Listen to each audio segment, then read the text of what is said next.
Have you ever, I don't know, just had that really unsettling feeling? Like a whisper or just a sense you're being watched even when you're totally alone? Mm. Brian Thompson went through exactly that.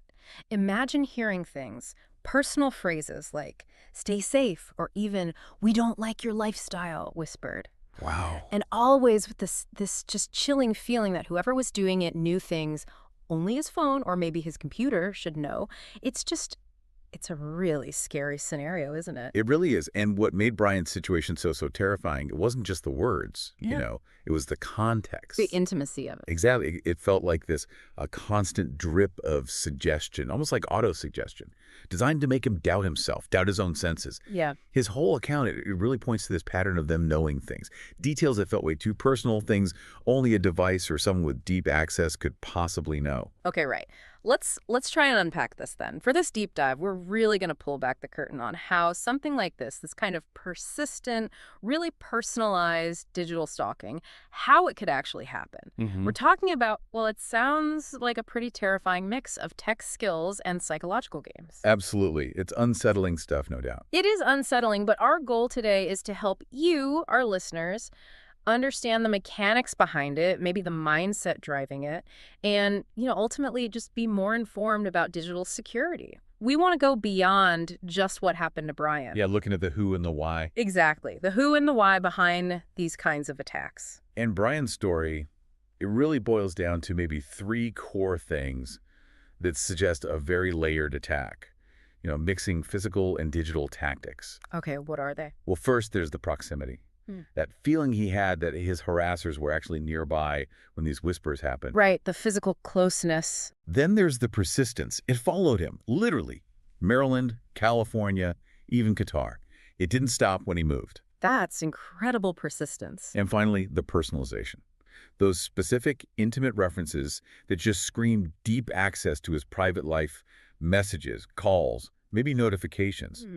These aren't just random incidents. They feel like clues, pieces of a really meticulous campaign. It almost sounds, well, impossible. That level of surveillance without anyone ever physically touching your phone or your PC. But what are the sort of hidden digital weapons? What's in their toolkit that makes this kind of remote invasive stalking even plausible? It's a good question. And we do see several, let's say, foundational techniques that attackers could use. Ones that don't necessarily require getting their hands on the device itself. That's key, right? It helps them keep their distance and try to avoid getting caught. Okay. And the tools themselves, sometimes they're surprisingly common things. It's how they're misused, often in combination, that creates the real threat. All right, let's start with something maybe we all use every day, often without thinking twice. Wi-Fi. You mentioned rogue Wi-Fi or evil twin access points. How does that actually work? How could that play into a situation like Brian's? Okay, think of it like this. An attacker sets up their own Wi-Fi network, Oh. and they make it look exactly like one you trust. Same name, right? Like hotel guest Wi-Fi or the name of your local coffee shop. Uh-huh. Your phone, your laptop, often they're set to automatically connect to networks they already know. So it might just hop onto this fake one without you even noticing. Oh, wow. Okay. And once you're connected to their network, you're not going straight to the internet anymore. Your traffic is flowing through their system first. That's the man in the middle thing, right? Exactly. That's the classic man-in-the-middle attack. Hmm. They're sitting there, secretly intercepting, maybe relaying the communication. They can potentially see any data you send that isn't strongly encrypted. Like passwords or emails. Potentially, yes. If the connection isn't secure, they could grab login details. Or they might redirect you to a fake login page that looks real, trying to trick you into just handing over your password. So the key thing there is really exploiting our trust. We see a familiar network name, we connect, and boom, they've potentially got a line into our data. It's less about some super complex hack and more about deception. Precisely. It's clever deception. And for someone like Brian, you can see how this could work. Maybe an attacker sets one up in his apartment building or a place he visits often. Right. It's maybe a first step, a way to gather those little bits of information, maybe a snippet from an email, which bank website he visits, things like that. And those details then become the ammunition for those personalized whispers later on. Exactly. It helps create that creepy feeling of being known, but maybe without needing to actually break into his locked phone initially. That is disturbingly simple in a way. Okay, what about something maybe more advanced? Cell site simulators. We hear about police using those, stingrays and whatnot. How would they fit into a stalking scenario run by, well, not the government? Right, cell site simulators or IMSI catchers, they basically impersonate a legitimate cell tower. Your phone is always looking for the best signal, right? Oh. So it can be tricked into connecting to this fake tower instead of your real carriers. And what can they get then? Once you connect, the device can often force your phone to reveal its MSI. That's the International Mobile Subscriber Identity. It's a unique code linked to your SIM card. So they can identify your specific phone? Yes, and track its location quite precisely. In some scenarios, depending on the sophistication, they might even intercept calls or SMS or potentially push malware to the device. Wow. And while, yeah, traditionally these were government tools, there are documented cases of criminal misuse. Plus, researchers have shown you can sometimes get MSI-like identifiers over Wi-Fi too, so it's not just about big, expensive Stingray boxes anymore. So even if they miss you on a fake Wi-Fi, they might snag you with a fake cell tower signal, tracking your movements. That directly explains the persistence across geographies Brian experienced, doesn't it? If they can track the phone itself. It certainly could contribute, yes. It gives them a way to follow the device's general location. Okay, what about closer range stuff like Bluetooth? That feels like it needs the attacker to be physically really close, right? It does, yeah. Bluetooth attacks are definitely about proximity. But there have been some pretty serious vulnerabilities discovered over the years. You might remember things like Blueborn. Vaguely, yeah. If a device isn't patched or maybe it's misconfigured, these kinds of bugs could allow an attacker nearby to leak information, maybe force a pairing, or in worst-case scenarios, even take over the device. Sometimes without you needing to click anything. Seriously, no interaction needed. For certain vulnerabilities on unpatched devices, yes. It's not the most common attack vector for stalking, maybe, but it's plausible. It could be a way to get that initial foothold, maybe exfiltrate some data, or even potentially connect to some kind of hidden audio device to deliver those whispers you mentioned. Okay, so the scary part there is just being in range could be enough if your device is vulnerable. You don't even have to do anything wrong. That's the potential risk, yes. This is, it's getting pretty complex. Your own device is turned against you.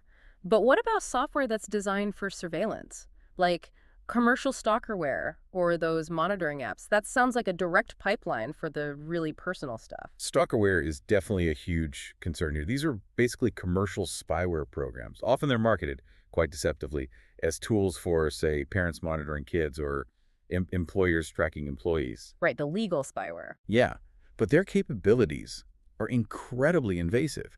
They can pull out text messages, record calls, grab your notifications as they pop up, track your GPS location constantly, take screenshots, even secretly turn on the microphone and camera. Oh my God. And the really chilling thing about stalkerware isn't just what it can do, it's how it tries to be invisible. Once it's on the device, it's designed to hide. It won't show up in your normal app list. It tries to disguise its processes.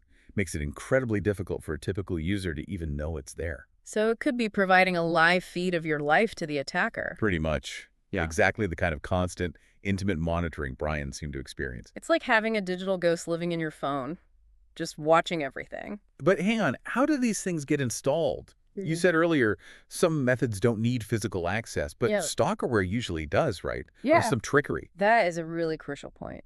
You're right. Well, you know, theoretically, some super rare nation-state level zero-day exploit might allow a remote install without clicks. Zero click, yeah. Right, zero click. But that's extremely uncommon for these kinds of scenarios. Yeah. The vast, vast majority of stalkerware installations rely on either brief physical access to the unlocked device. Like grabbing it for a minute when someone's not looking. Exactly. Or, very commonly, social engineering, tricking the victim. Maybe they convince you to scan a QR code for the building's free Wi-Fi, but it actually downloads the spyware. Or they send you a link to install a fake package delivery tracker app or a parking payment app that's malicious. Could even be a spoofed email, maybe pretending to be from HR or the landlord, telling you to install something mandatory.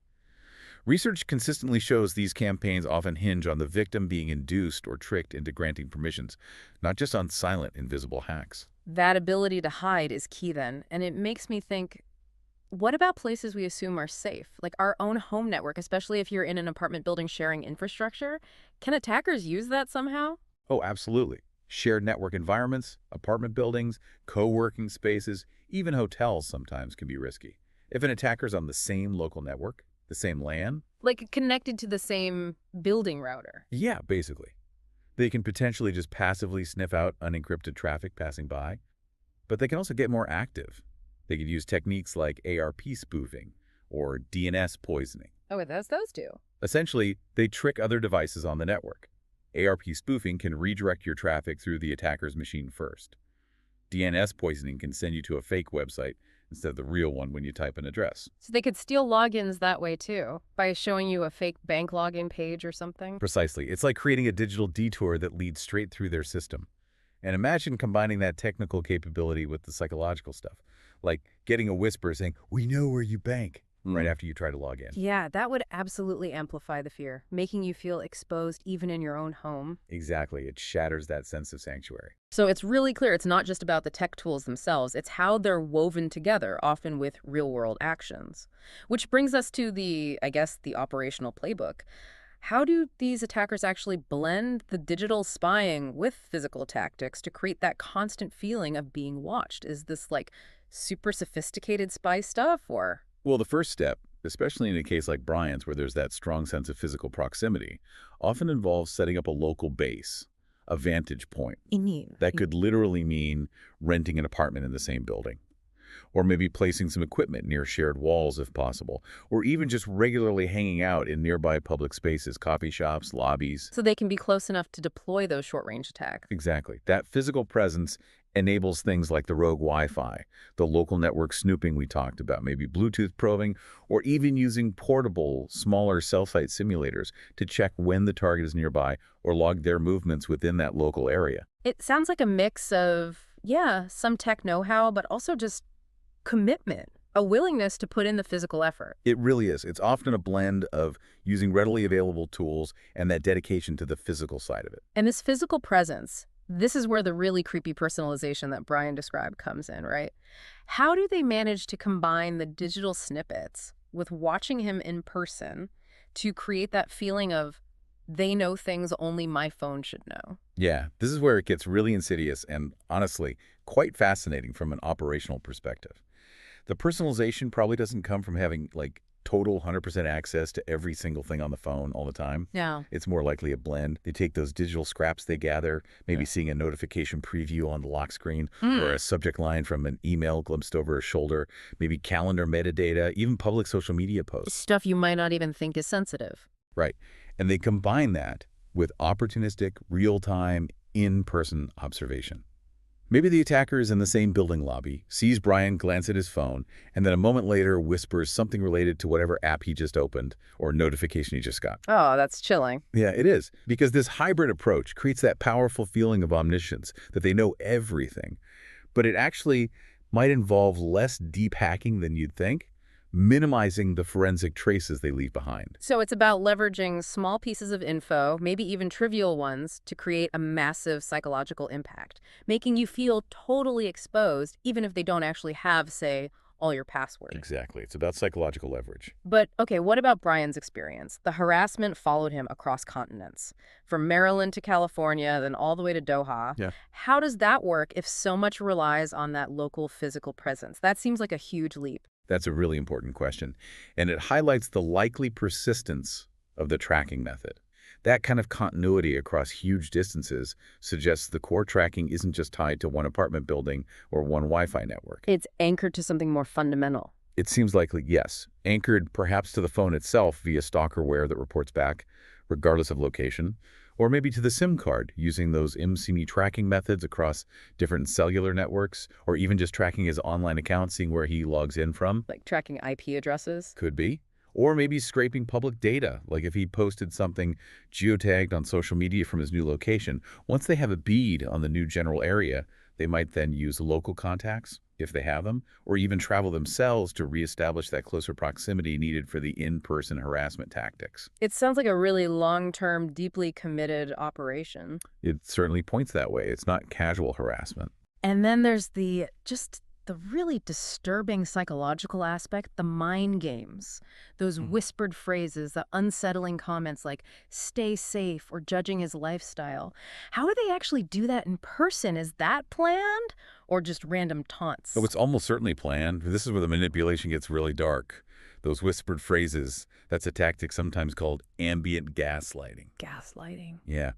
It exploits that uncertainty victims feel. Did I really hear that? Am I imagining things?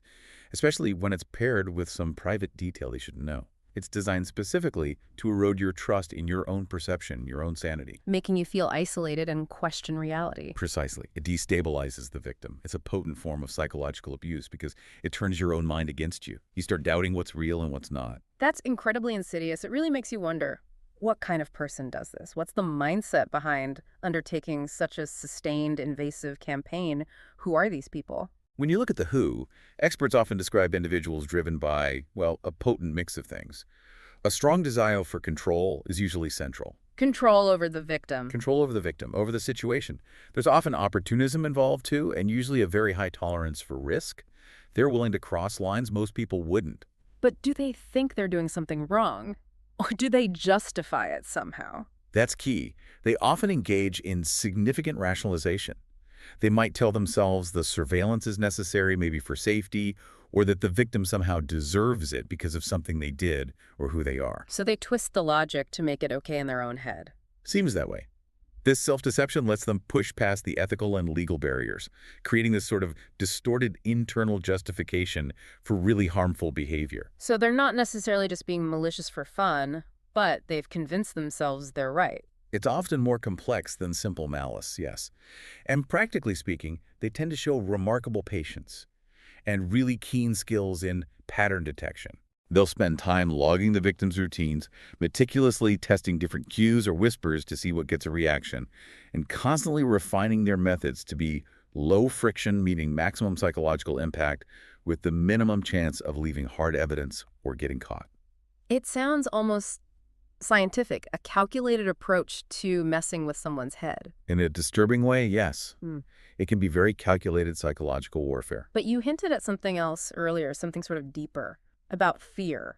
You suggested these operators might actually be scared themselves. That seems like a paradox, given how controlling they seem. It does seem like a paradox, but it's a really critical insight, I think, into their psychology. Beneath that outward display of control and aggression, these individuals are often operating from a place of significant fear. Fear of what? Fear of exposure, definitely. Fear of losing control over the victim, the narrative, the situation, and ultimately fear of the consequences if they get caught. And ironically, this underlying fear can actually drive their actions. It can fuel the overreach, pushing them to be so persistent or so invasive that they eventually make mistakes. They leave traces they didn't intend to leave. So their own anxiety makes them sloppy sometimes. It can. Their internal fear drives the external aggression, and sometimes that very fear becomes their Achilles heel. It's this constant background noise for them, subtly influencing their choices and sometimes leading to errors.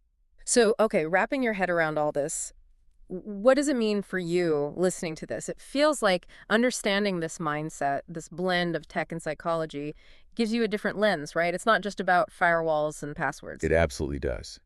Understanding the why, the need for control, the rationalizations, even that hidden fear helps you see these attacks as more than just technical glitches. You see the human element, the deliberate campaign to destabilize someone. And knowing that, understanding the playbook, how they try to create that psychological pressure, simply being aware of the tactics can be a form of defense. It gives you a framework to interpret what might be happening. Okay, so just to recap our deep dive today then, we've seen how digital stalking, like the kind Brian experienced, really combines the sophisticated toolkit, things like evil twin Wi-Fi, maybe MSI catchers, definitely commercial stalkerware. With real-world observation. Right, with that real-world observation and some clever, often insidious social engineering. And maybe most importantly, we've looked into the hacker's mindset, that blend of control, opportunism, twisted justifications, and surprisingly, that undercurrent of fear. It's a complex picture for sure, a mix of tech and really distorted psychology. So for listeners, while these methods are complex, understanding how they work is empowering, right? It is, and for anyone who might find themselves in a situation like this, the practical advice often starts with documentation, keeping detailed records, dates, times, locations, exactly what was said or done. Creating evidence. Yes, and creating genuinely safe spaces for important conversations, away from potentially compromised devices. And of course, the basics, securing critical online accounts with strong, unique passwords and multi-factor authentication wherever possible. It's about building awareness and resilience and recognizing those patterns of manipulation. Okay. And as we leave you today, maybe here's something to think about. If these attackers often operate from a place of fear, how might that fear itself potentially be used? Not just against their victims, but maybe somehow against the attackers. Could their own fear be a weakness that reveals them, or maybe even deters them? That's a provocative thought. The psychology cuts both ways.